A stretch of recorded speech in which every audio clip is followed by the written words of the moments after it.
long as a child is within the womb of his mother, he is very precarious and a horrible condition of life. But the benefit is that he revives pure consciousness of his relationship with the Supreme Lord and prays for deliverance. But once he is outside the abdomen, when a child is born, Maya or the illusory energy is so strong that he is immediately overpowered into considering his body to be his self. Maya means illusion or that which is actually not. The material world, everyone is identifying with his body. This false egoistic consciousness of I am this body at once develops after the child comes out of the womb. The mother and other relatives are awaiting the child, and as soon as he is born, the mother feeds him and everyone takes care of him. The living entity soon forgets his position and becomes entangled in bodily relationships. The entire material existence is entanglement in this bodily conception of life. Real knowledge means to develop the consciousness I am not this body, I am spirit, soul, and eternal part and parcel of the Supreme Lord. This real knowledge entails renunciation or non-acceptance of this body as a self. By the influence of Maya, the external energy, one forgets everything just after birth. Therefore, the child is praying that he prefers to remain within the womb rather than come out. It is said that Shukadeva Goswami on this consideration remained for 16 years within the womb of his mother. He did not want to be entangled in the false bodily identification. After cultivating such knowledge within the womb of his mother, he came out at the end of 16 years and immediately left home so that he might not be captured by the influence of Maya. The influence of Maya is also explained in Bhagavad Gita as insurmountable. But insurmountable Maya can be overcome simply by Krishna consciousness. That is also confirmed in the Bhagavad Gita. Mameve prapadyante mayam metam tarantite. Whoever surrenders unto the lotus feet of Krishna can get out of this false conception of life. By the influence of Maya only, one forgets his eternal relationship with Krishna and identifies himself with his body and the byproducts of the body, namely wife, children, society, friendship, and love. Thus he becomes a victim of the influence of Maya, and his materialistic life of continued birth and death becomes still more stringent.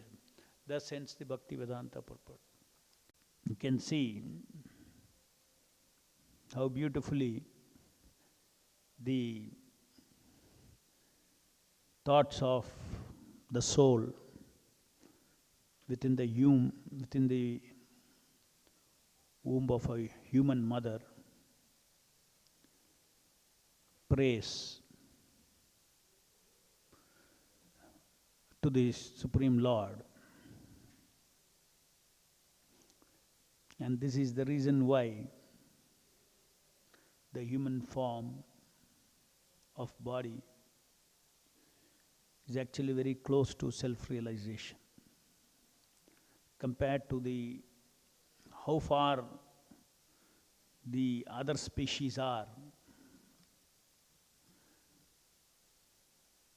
The human species or the human body is practically right there, ready to go back to Godhead. Potentially. In other words, his consciousness is very close.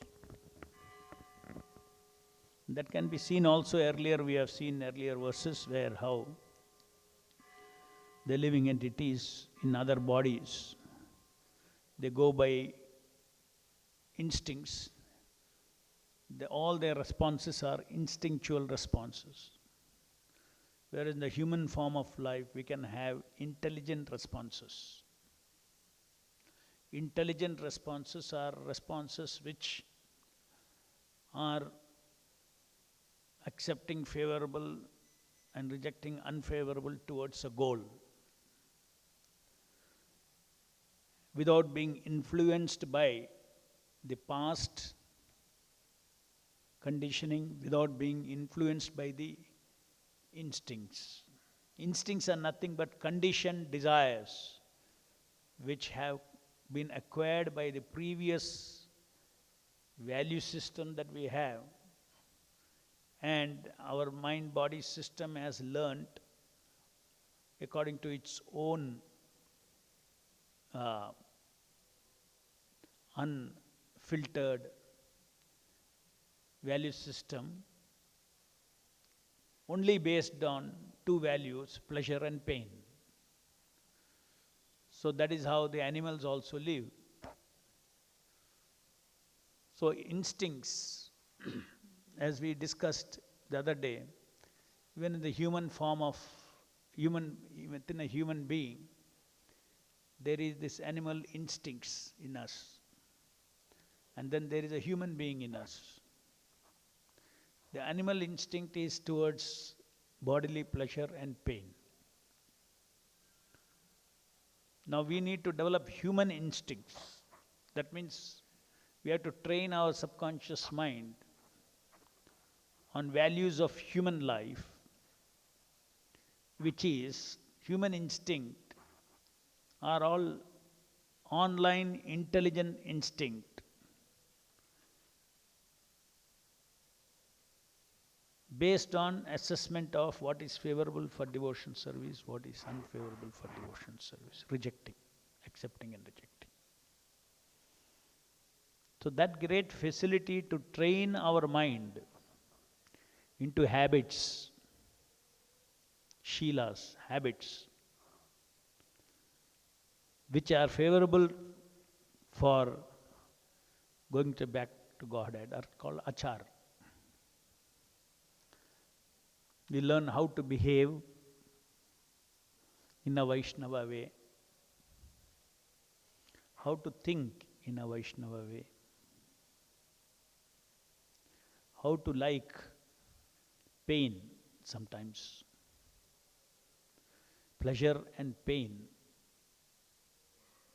is not absolute yes and absolute no.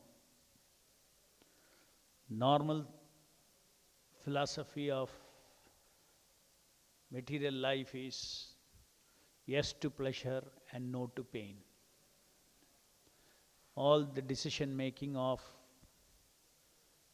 the living entities in this material world are based on these two things, yes to pleasure and no to pain. According to their gunas, sometimes those who are in sattva guna, their standard may be long-term pleasure, yes to long-term pleasure, no to pain, long-term pain. So the term of their measurement may change.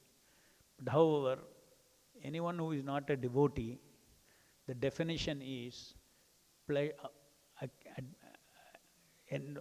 embracing pleasure and rejecting pain for oneself. This is a definition of a demon. This is a definition, according to Bhagavad Gita, this is a definition of a demon.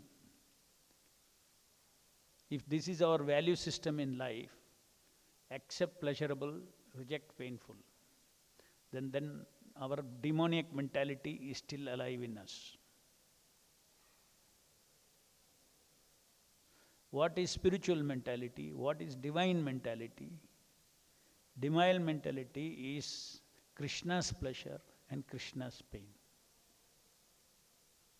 I should give pleasure to Krishna. I should not pain Krishna by my behavior. I should give pleasure to my Guru. I should not pain my Guru with.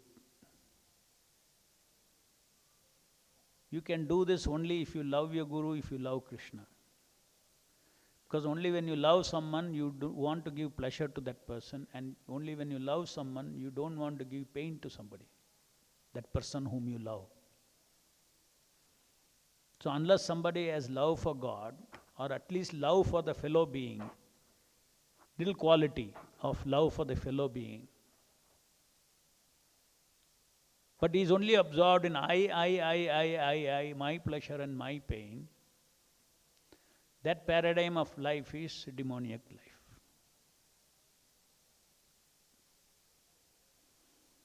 So anyway, when you come to the human form of life, the animals have no other choice. They live by that instinct, pain and pleasure.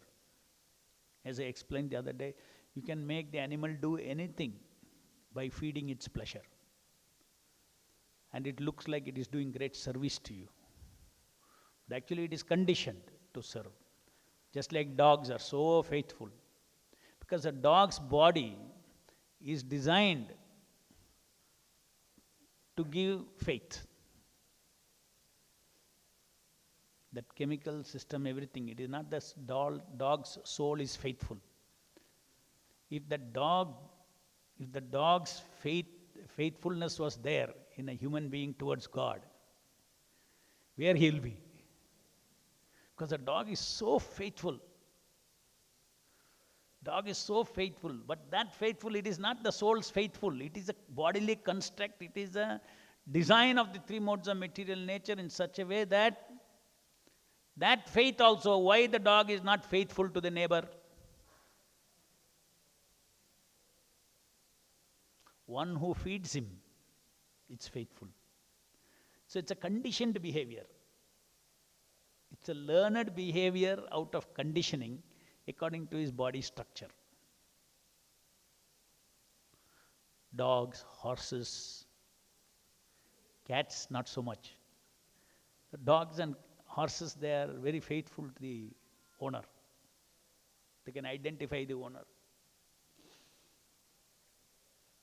So, basically all these qualities are there as a manifestation of the different structure of this body. So it is in the human form of structure that we can ask the question who we are, find out who we are, and find out what we should do with our life, and then accordingly have intelligence to choose, to accept and reject based on what is favorable and unfavorable, and to reach the destination of going back to God, reach the destination of attaining the lotus feet of the Lord. Somehow or the other, due to the influence, very beautifully it is given in this verse, especially in the purport, and how the child, after it's born into this material world, as soon as, this is a description of Deva Maya, immediately you see relationships happening as soon as you are born. What are those relationships? The mother feeds him, everyone takes care of him. And then suddenly he sees that, he forgets his position and becomes entangled in bodily relationships. So this bodily concept of life begins when the child realizes that somebody is feeding him, somebody is taking care of him and all. And forgetting that he is again nothing to do with the body, he starts thinking that I am this body and my bodily relatives are mine. By the influence of Maya, external energy, one forgets everything just after birth. And then from this we can understand that real Maya is forgetfulness of Krishna and accepting a body and bodily relatives.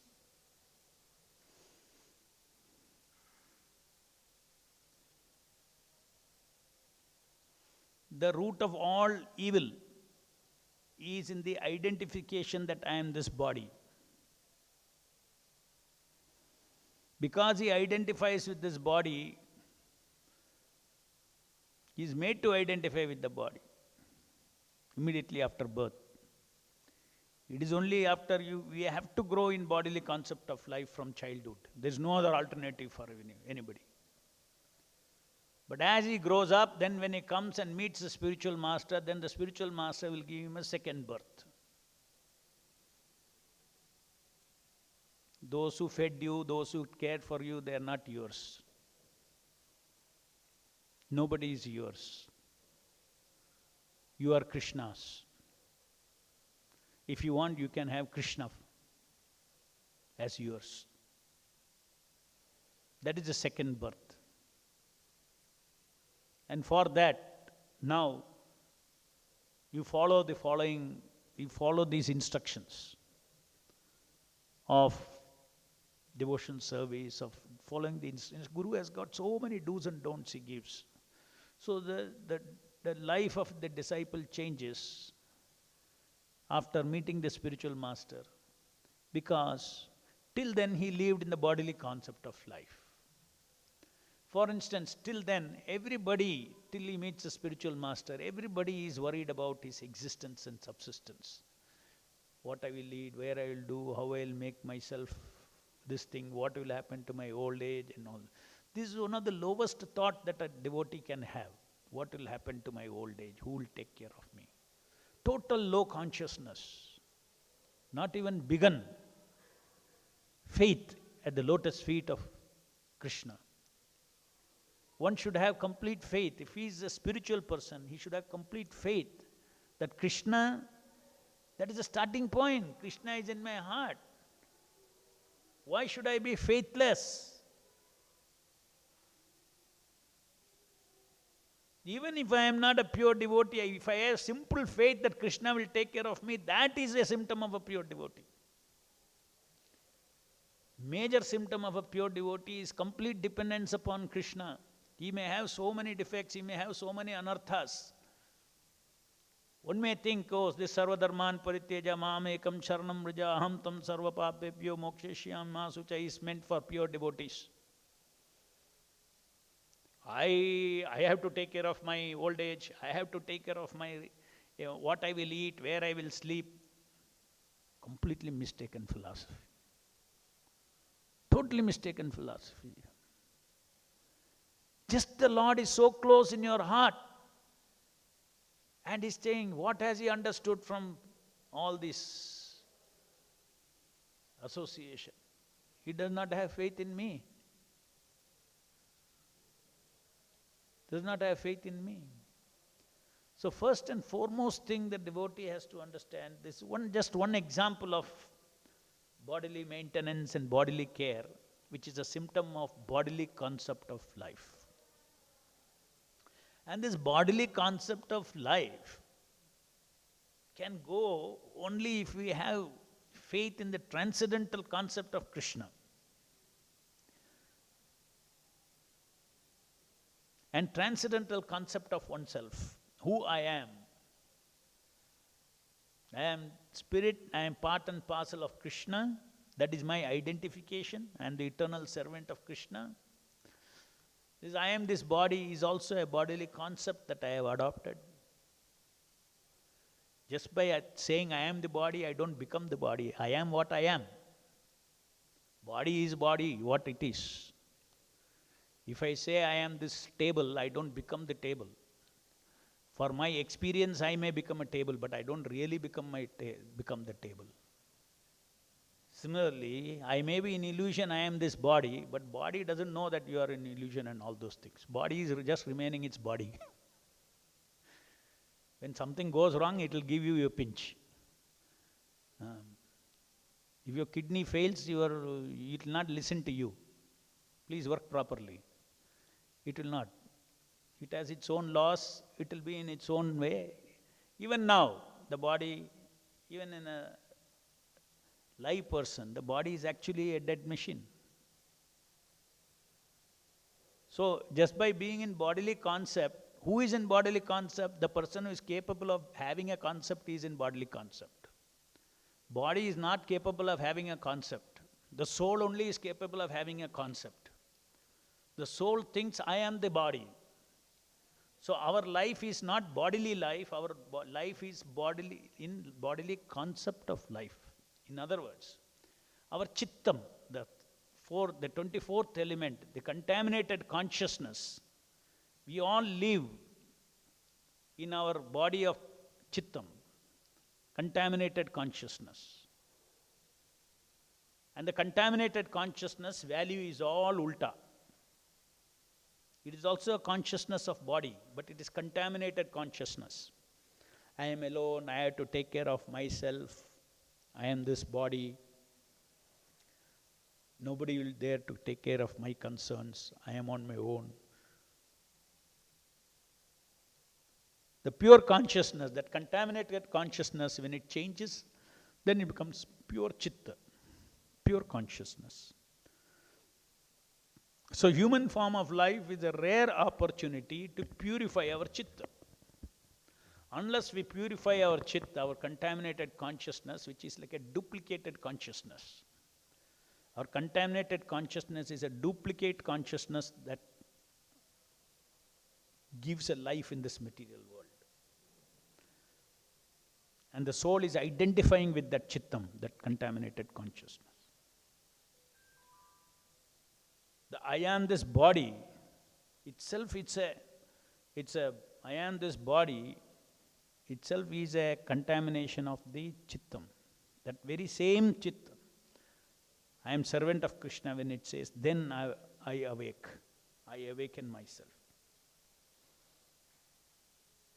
It is not that the soul is directly thinking, I am this body. The soul is only knowing the false consciousness which is saying that I am this body.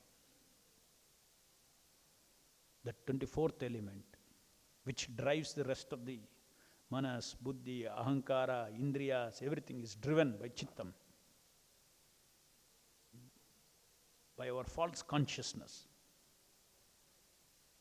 False consciousness means it acts like conscious.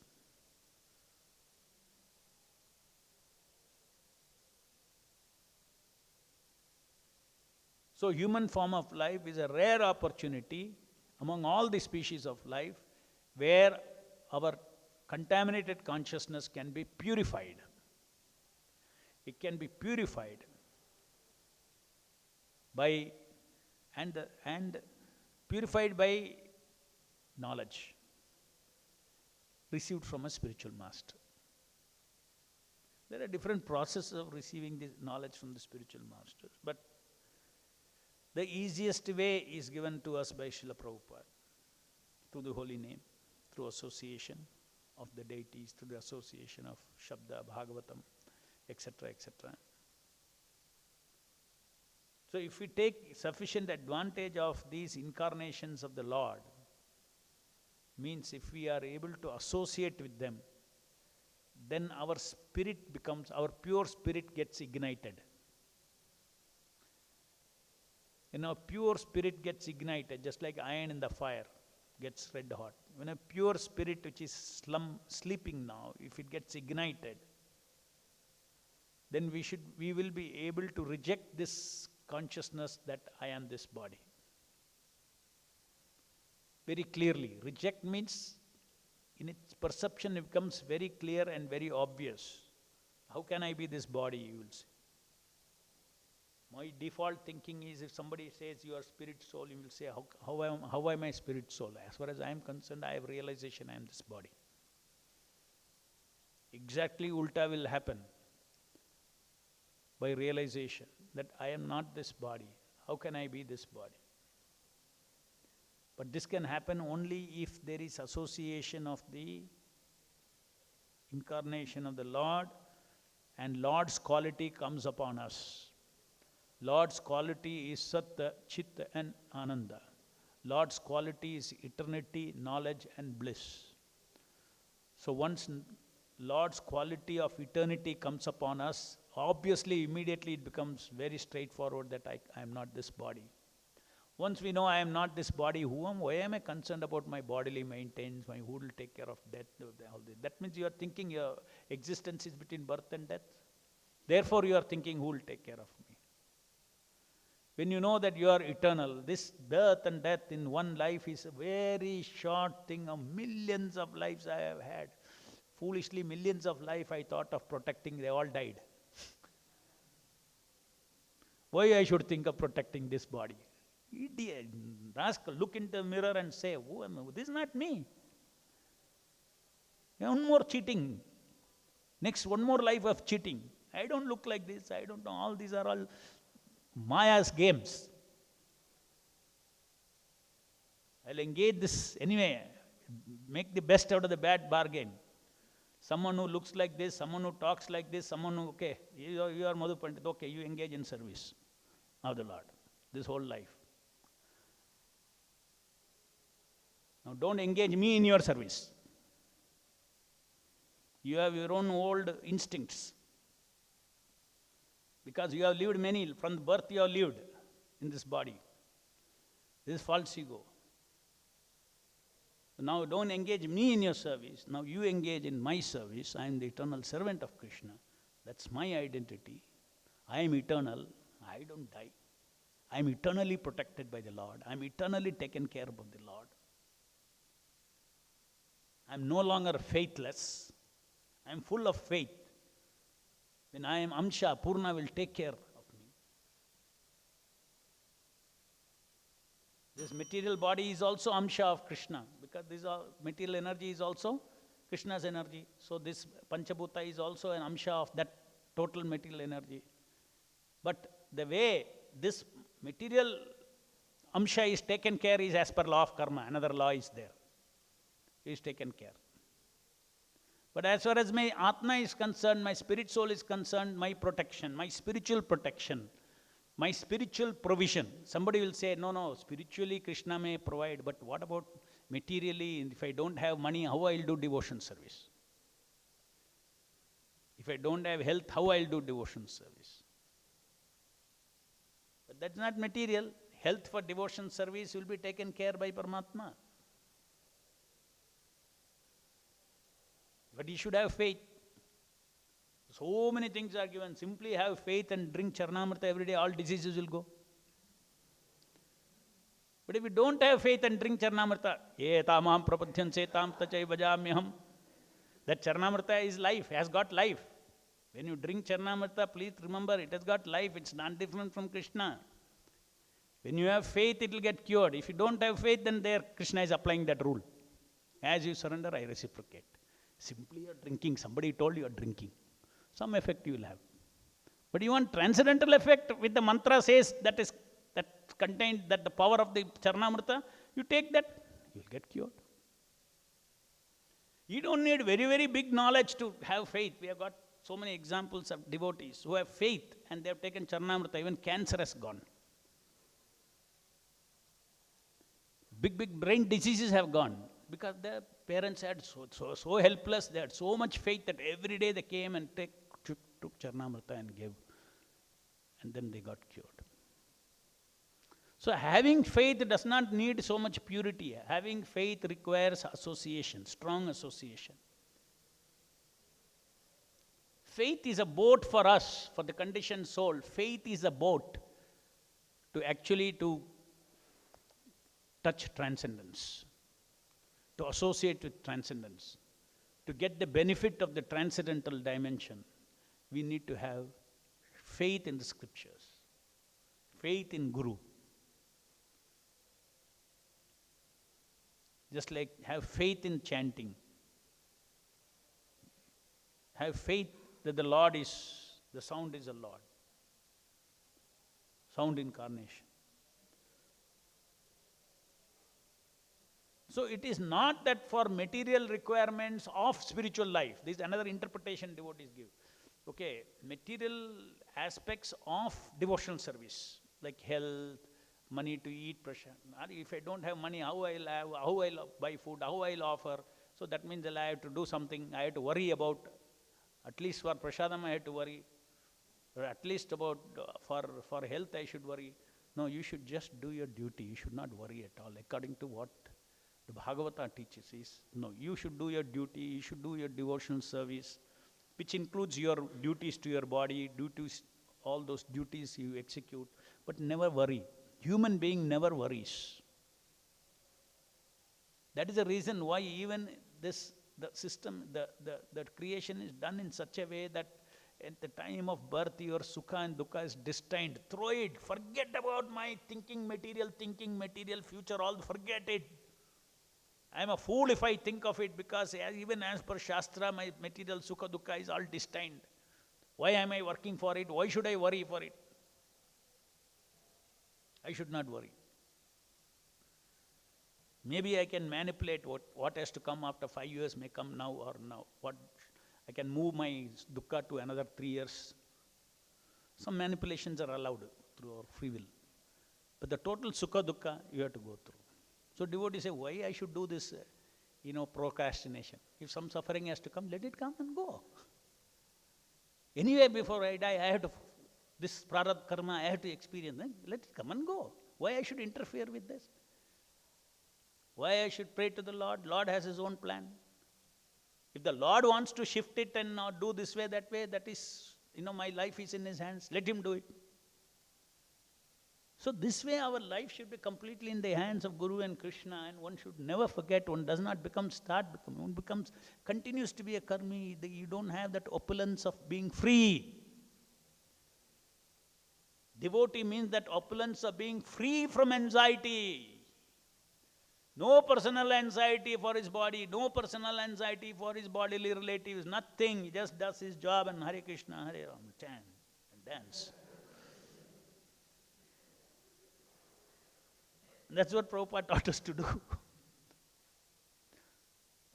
Prabhupada used to tell, so many times, he used to tell, see, we are so many, our monthly income is this much, nobody is going to factory, nobody is working.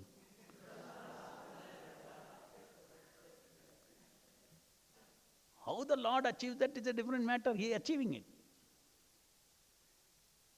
In Bangalore city, this many devotees, ashram, everything, without working, can we just have this kind of life? That too on topmost position on a hill you are sitting. All the others are down. Krishna has put us on top of the hill. Rich people think of going top hill station, staying on the hill.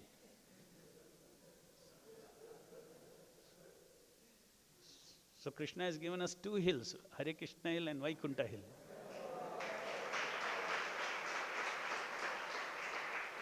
And we are all royally living, and suddenly our mind will come and nothing, what my future, what will happen to my future? This is like the fisherman thinking, I cannot live without smell of fish.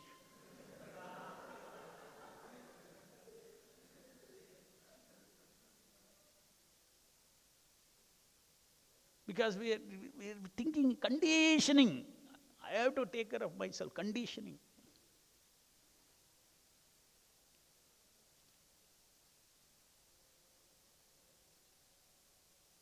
Our constitutional position is that we never take care of ourselves. That is our constitutional position. We never seek anything for ourselves. That is our constitutional position. It is a material disease to seek for oneself. It is Krishna's business to seek for the jivas. And it is jiva's business to seek for Krishna. That is our constitutional position. The jiva always seeks pleasure of Krishna. That is the atmosphere of love. When everyone seeks for himself, that is the atmosphere of lust.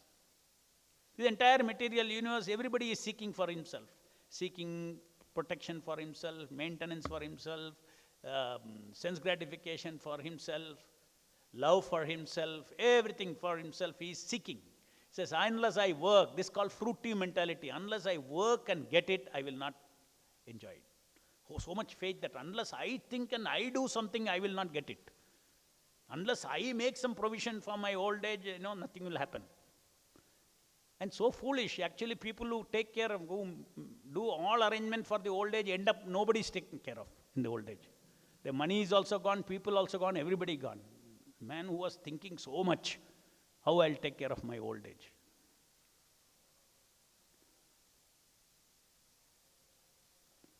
So devotees are free from all these things. Then the devotees think, okay, even if nobody is in reality, somebody will say, see, all these things you can say philosophy, but I see here an old devotee, 30, 35 years he has worked, but now he is not able to do service. So he simply is not having any value in the society, in the Vaishnava society.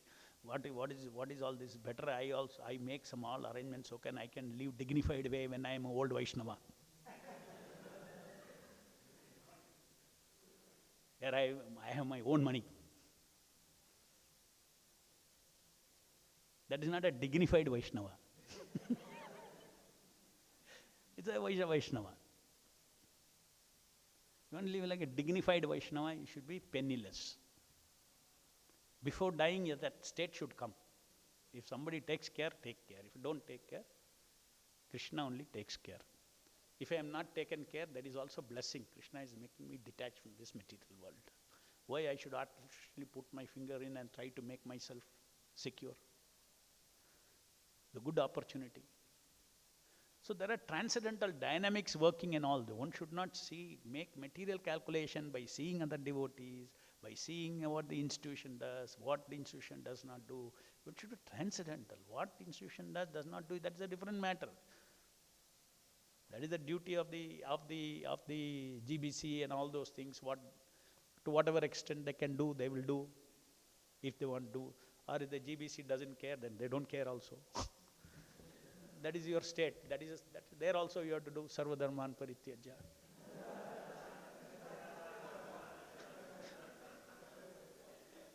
Some provision is there, happy. If not there, what to do?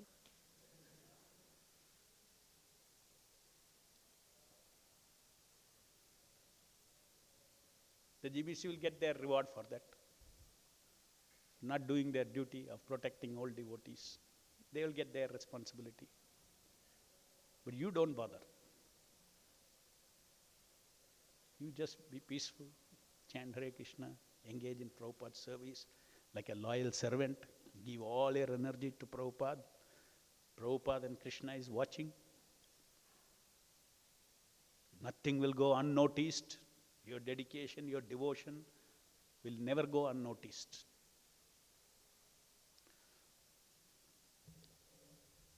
जय ग्रंथराज श्रीमद् भागवतम की जय, जगत गुरु शिल प्रभुपाद की जय.